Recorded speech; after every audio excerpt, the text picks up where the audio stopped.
안녕하세요. 수원퍼스트한과 양찬민 원장입니다.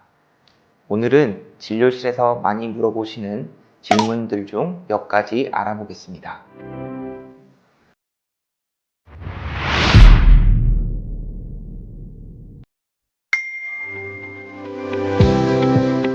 루테인은 우리 눈의 시력의 90% 이상을 담당하는 황반의 많은 색소입니다.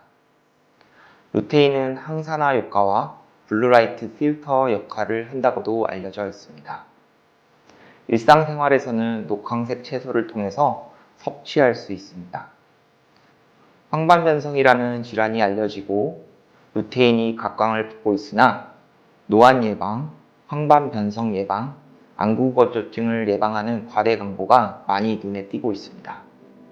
루테인은 만병통치약이 아닌 영양제 개념으로 알고 계시는 것이 좋겠습니다.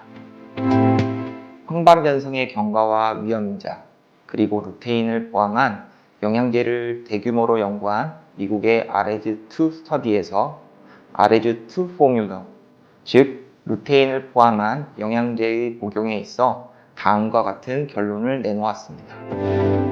첫 번째로 양안의 중등도의 황반변성이 발생했을 때 진행된 황반변성이 될 가능성을 낮출 수 있고, 두 번째로 한쪽 눈에 진행된 황반변성이 있는 경우 반대쪽 눈이 진행된 황반변성이 될 가능성을 낮출 수 있다는 것입니다. 중등도 이상의 황반변성이 있지 않는 이상은 루테인을 포함한 영양제 복용은 의미가 없다고 이야기합니다. 하지만 정상인에서도 루테인을 복용하면 미세 시기능이 좋아진다는 연구 결과들도 있습니다. 꾸준한 복용 시 6개월째부터 황반 색소 밀도의 유의한 증가가 관찰되고 3개월째부터는 대비감도의 일부 호전을 보이지만 시력에는 변화가 없었다는 연구 결과도 있습니다. 결론적으로 정상인에서 루테인 복용은 황반변성의 발생을 예방하지는 못하고 시력 호전 역시 기대할 수 없습니다. 다만 특정한 용량 이상으로 복용 시 황반 색소 밀도를 높일 수 있고 대비감도의 미세한 호전 및 망막의 미세한 민감도의 변화를 기대해 볼 수 있습니다.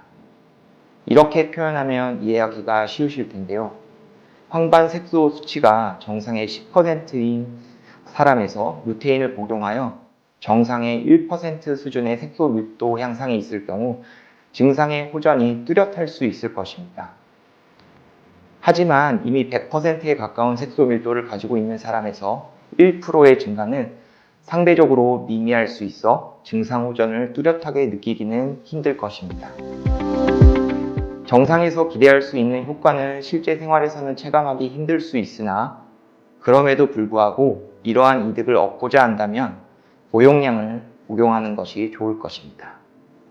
오메가3는 안구건조증 치료에 이용되는 영양제입니다. 다수의 연구 결과에서 하루에 최소 600mg의 오메가3를 최소 한 달 정도 꾸준히 복용하면 안구건조증 증상 개선에 도움이 된다고 하고 있습니다.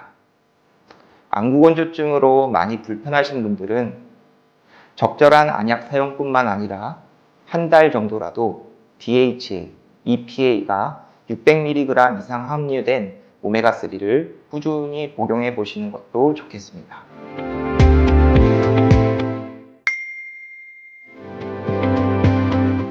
안검염이 동반된 건조증 환자들에게 온찜질 하시고 눈꺼풀 세정제로 닦아주세요 라고 말씀드릴 때가 있습니다.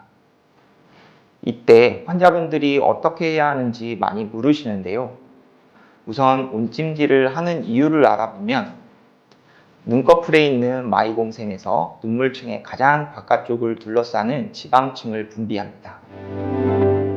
마이봉샘 기능 장애가 발생할 경우 기름샘이 막히고 기름이 굳어지게 되는데, 이로 인해 기름 분비가 제대로 되지 않을 경우 눈물층을 보호하지 못하고 눈물의 증발이 빨라지게 되어 건조증이 심해질 수 있습니다. 이 때문에 온찜질을 하게 되는데, 굳어진 기름을 열을 가해 녹여서 좀 더 원활하게 분비하게 하기 위함입니다. 온찜질의 온도는 약 40도 이상을 유지하는 게 좋고 하루에 한두 번, 한 번 할 때 5에서 10분 정도 해주시면 좋습니다. 수건 등을 적셔 전자레인지에 데워서 사용할 수도 있으나 이렇게 할 경우 수건이 너무 빨리 식을 수 있으니 찜질팩 등을 이용하는 것이 좀 더 편하실 겁니다.